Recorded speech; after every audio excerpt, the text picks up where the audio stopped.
You will hear a number of different recordings, and you will have to answer questions on what you hear. There will be time for you to read the instructions and questions, and you will have a chance to check your work. All the recordings will be played once only. The test is in 4 sections. Write all your answers in the listening question booklet. At the end of the test, you will be given 10 minutes to transfer your answers to an answer sheet. Now turn to section 1 of your question booklet.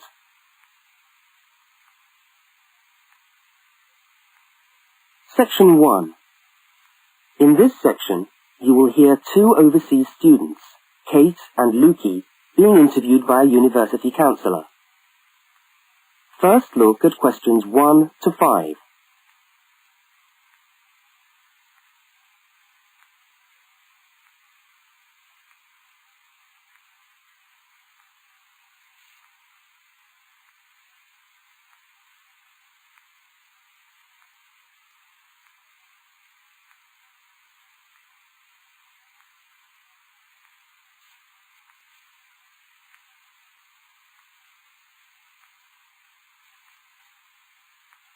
You will see that there is an example which has been done for you. On this occasion only, the conversation relating to the example will be played first.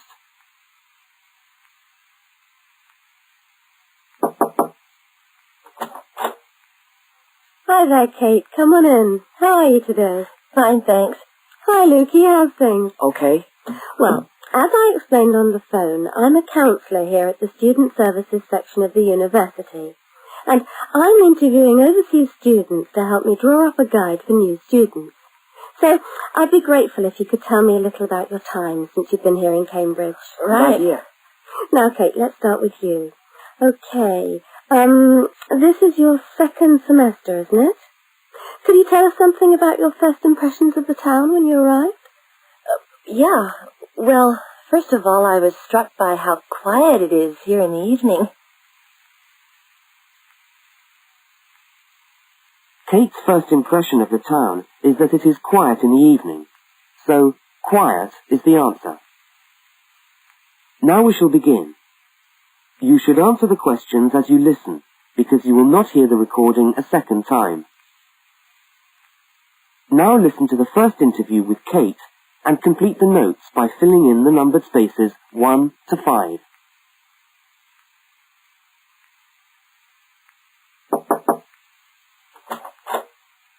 Hi there, Kate. Come on in. How are you today? Fine, thanks. Hi, Lukey. How's things? Okay. Well, as I explained on the phone, I'm a counsellor here at the Student Services section of the university. And I'm interviewing overseas students to help me draw up a guide for new students. So I'd be grateful if you could tell me a little about your time since you've been here in Cambridge. Right. Dear. Now, Kate, let's start with you. Okay. This is your 2nd semester, isn't it? Could you tell us something about your first impressions of the town when you arrived? Yeah. Well, first of all, I was struck by how quiet it is here in the evening. Yeah, I suppose Cambridge is a quiet place. Where did you live when you first arrived? Well, I went straight into student accommodation. It was a kind of student hostel. Ah, right. So, you didn't have to worry about doing your own cooking or anything like that? No, but sometimes I wished I had. The food at the hostel was awful. Oh, dear. But how were the other students? To be honest, I haven't managed to make many friends, even though the place is full. People seem to keep to themselves. They're not really very friendly. Oh, I'm sorry to hear that. Well, what about the actual course? You're studying, I'm doing a master's by coursework in environmental studies. Oh, right. And how are you finding that? Yeah, well, it's been pretty good, really. I've enjoyed the course, but I feel there hasn't been enough contact with the lecturers. Oh. They all seem to be incredibly busy. The only chance I've really had to talk to them was on the field trip. Well, that's no good. Could anything be done to improve the course, in your opinion? Well, I think it would be helpful to have meetings with lecturers on the course. Say, once a fortnight, something like that. Regular meetings. Yes, that could certainly help. Now, Kate, we'll come back to you in a minute, but I'd just like to ask Lukey some questions. Before they continue the interview, look at question.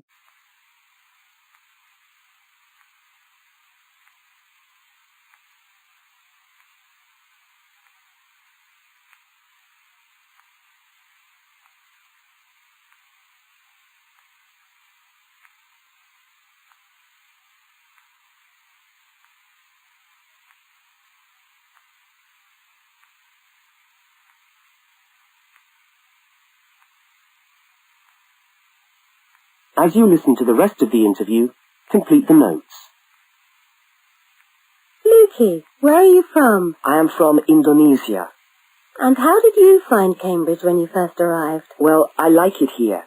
I think the city is very beautiful. What about your accommodation? Was that okay? Yes, okay.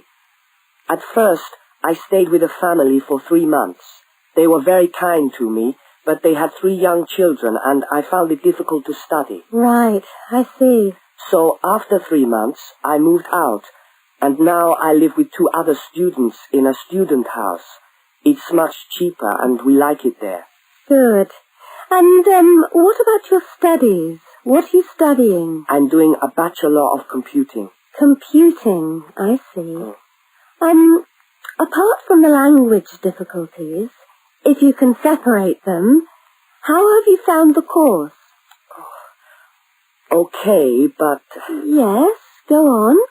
Well, the main difficulty for me is getting time on the computers in the computer room. It's always busy and this makes it very hard to do my practical work. Yes, I'm sure it would. Can you reserve time in the computer room? No, you can't. But it would certainly help if we could reserve computer time. Yes, I'll look into that and see if something can't be done to improve things over there. Now, let's go back to Kate. That is the end of section 1. You now have half a minute to check your answers.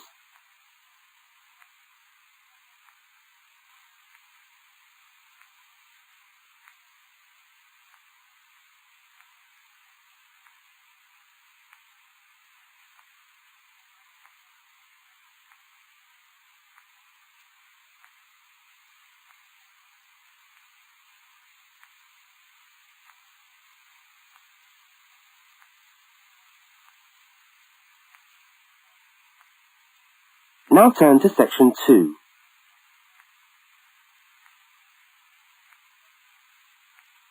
Section 2. You are going to hear a radio talk about buying a bicycle. First, you have some time to look at questions 11 to 20.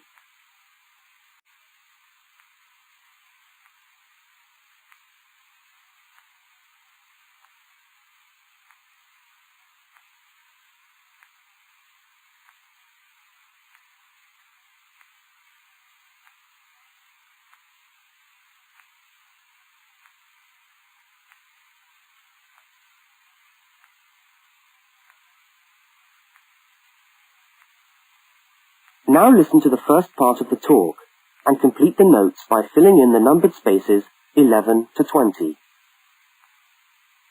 Well, last week we talked about buying camping equipment, and today I'd like to talk to you about buying a bicycle. A simple enough exercise, you might imagine, but there are lots of things to look out for to make sure you get the best deal for your money. Well, the range of bicycles is enormous. There are racing bikes, touring bikes, mountain bikes, or just plain ordinary bikes for riding around town.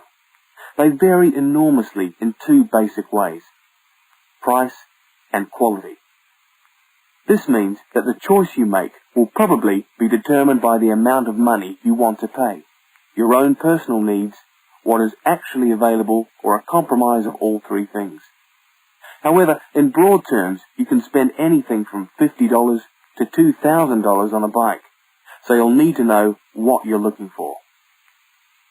Single-speed cycles, that is bikes with no gears, are really only suited to short, casual rides. Their attraction is their simplicity and reliability. After years of neglect, they still manage to function, though not always too efficiently. If it's basic transport you're after, then you can't go wrong. 3-speed cycles, on the other hand, are all that is really necessary for most town riding, going to the shops and things like that. Like the single-speed bike, they're simple and reliable. If you are going to be going up and down lots of hills, then you'll probably want something more efficient. 5 and 10-speed bicycles are best suited to riding over long distances or hilly terrain and to serious touring. So if it's serious touring you're interested in, get a 5 or 10-speed bike. However, it's worth remembering that the difference in price between a 5 and 10-speed cycle is usually very little, and so it's well worth paying that little bit extra to get the 10-speed one. So I would tend to recommend the 10-speed bike as the price is similar. However, you'll be getting better quality components. Now the next thing we need to look at is size. Buying a cycle is like buying clothes. First of all you find the right size and then you try it on to see if it fits. Contrary to what you might imagine, the size of the cycle is not determined by the size of the wheels, except in children's cycles, but by the size of the frame. So you'll need to measure the length of your legs and arms to get a frame that is the right size for you. Well, that's all from Helpful Hints for today. That is the end of section 2. You now have half a minute to check your answers.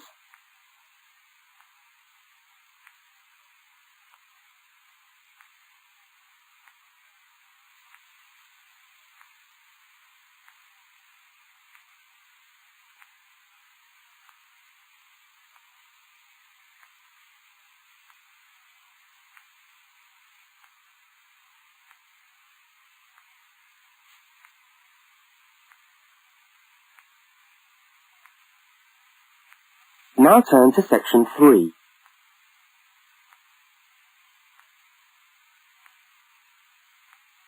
Section 3. In this section, you will hear a conversation between two students, Fiona and Martin, talking about a tutorial topic. First, look at questions 21 to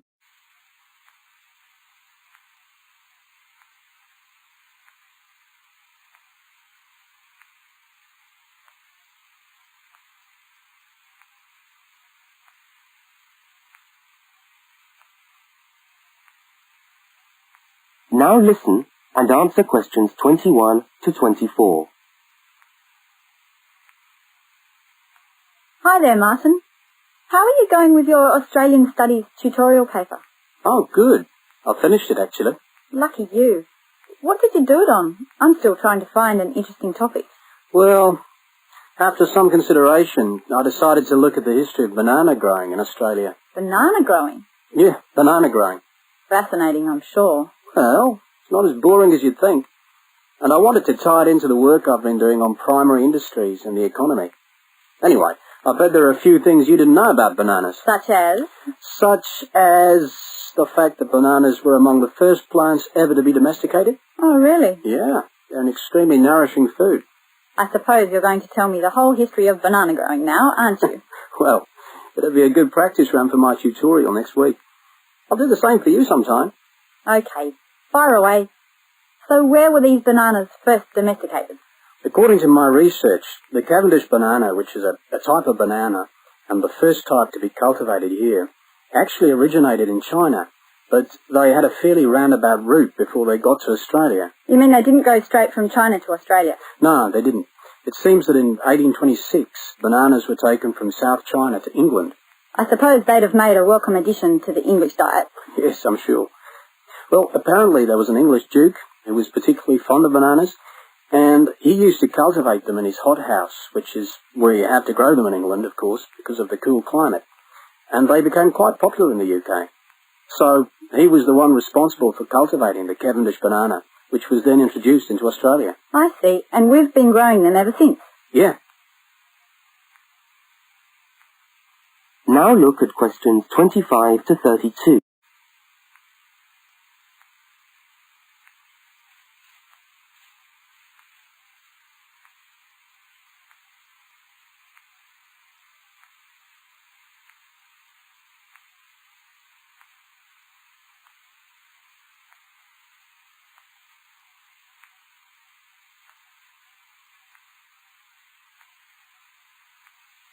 As the conversation continues, complete Martin's notes. Are they hard to grow? Well, yes and no. To grow them in your garden, no, not really. But to grow them commercially, you need to know what you're doing. You see, you only get one bunch of bananas per tree, and it can take up to 3 years for a tree to bear fruit if you don't do anything special to it. But this period is greatly reduced with modern growing methods, particularly in plantations where you have perfect tropical conditions. Right. So what are you looking at? 1 year? 2 years? No, around 15 months in good conditions for a tree to produce a bunch of bananas. And once you've got your bunch, you cut the bunch and the plant down. So how do the trees reproduce then? Well, bananas are normally grown from suckers, which spring up around the parent plant, usually just above the plant. They tend to like to grow uphill, or at least that's the common wisdom. So that's why banana plantations are usually on hillsides, is it? Yeah, they grow best like that. That's interesting. If you plant them in rich soil and give them plenty of water at the beginning of summer, then they should be well advanced by the beginning of winter, when growth virtually stops. But in a country like England, they're hard to grow. Although you can grow them in a hothouse. But in Australia, it's not difficult. No, though even here, the growers put plastic bags around the bunches to protect them and keep them warm. If you go up to the banana growing districts, you'll see all these banana trees with plastic bags on them. But how do they stop the bananas going bad before they reach the shops? Well, the banana bunches are picked well before the fruit's ripe. Once you cut the bunch, the bananas stop growing, but they do continue to ripen. The interesting thing is that once one banana ripens, it gives off a gas which then helps all the others to ripen. So they pretty much all ripen within a few hours of each other. Amazing. So do we export lots of bananas overseas to Europe and Asia, for instance? Well, oddly enough, no. I believe New Zealand takes a small proportion of the crop, but otherwise, well, they're mostly grown for the domestic market, which is surprising when you think about it, because we grow an enormous number of bananas each year. Yes, well, thank you for all that information. I'm sure the tutorial paper will go really well. You certainly seem to have done your research on the subject. Let's hope so. That is the end of section 3. You now have half a minute to check your answers.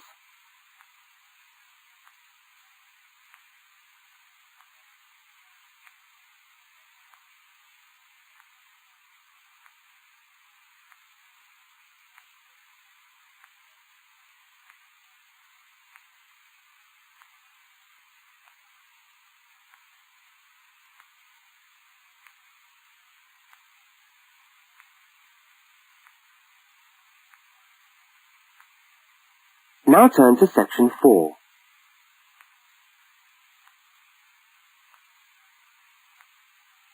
Section 4. You are going to hear part of a public lecture for new students. First, look at questions 33 to 35.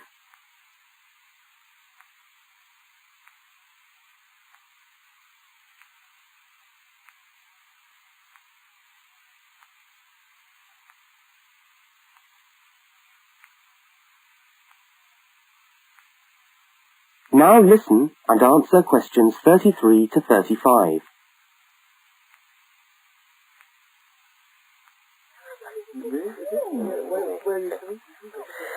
Good morning everyone, and welcome to our regular lecture on health issues. This series of lectures is organised by the Students' Union and is part of the Union's attempt to help you, the students of this university, to stay healthy while coping with study and social life at the same time. So, it's a great pleasure for me to welcome back Ms. Diane Greenbaum, who is a professional dietitian and who has been kind enough to give up her time in what I know is a very hectic schedule to come along and talk to us today. Thank you. Thank you very much, John. May I say it's a pleasure to be back. Now, stresses at university, being away from home and having to look after yourselves, learning your way around the campus, all contribute to making it quite hard sometimes to ensure that your diet is adequate. So, today, I'm going to talk about ways of making sure that you eat well, while at the same time staying within your budget.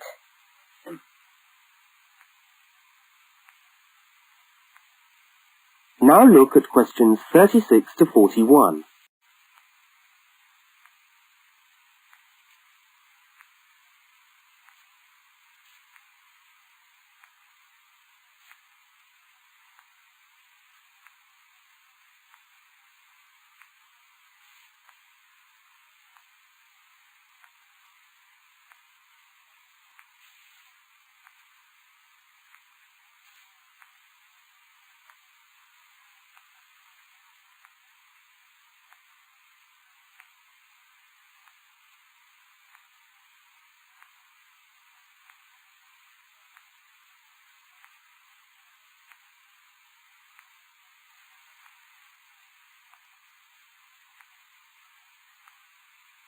As you listen to the second part of the lecture, complete the notes and diagram in the spaces provided.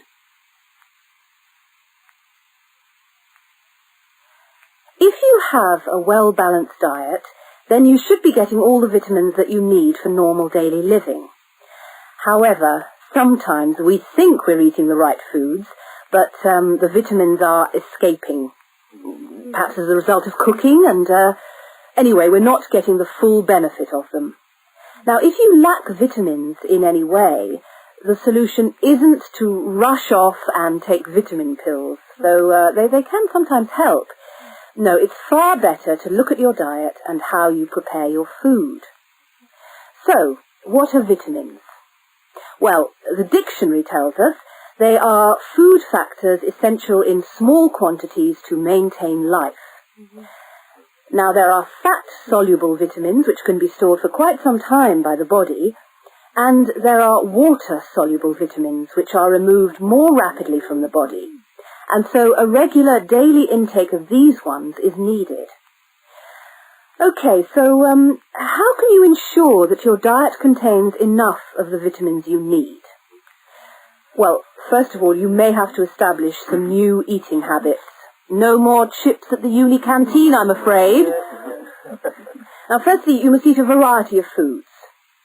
Then you need to ensure that you eat at least 4 servings of fruit and vegetables daily.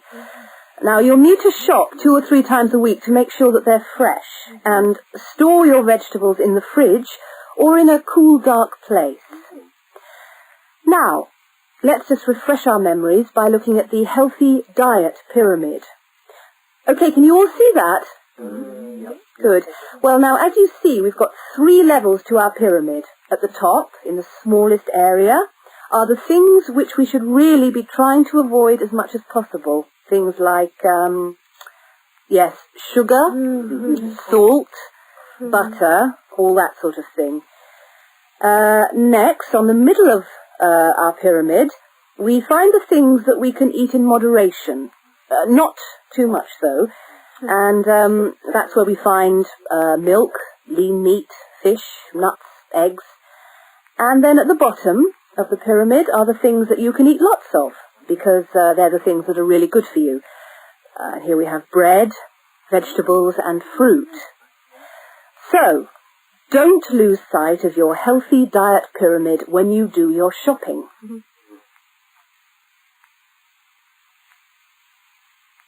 That is the end of section 4. You now have half a minute to check your answers.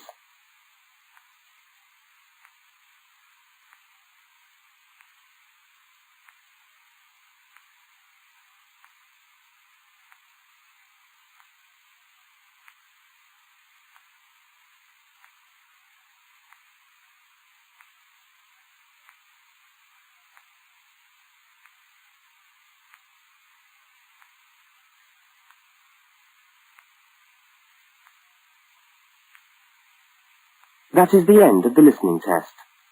You now have 10 minutes to transfer your answers to the listening.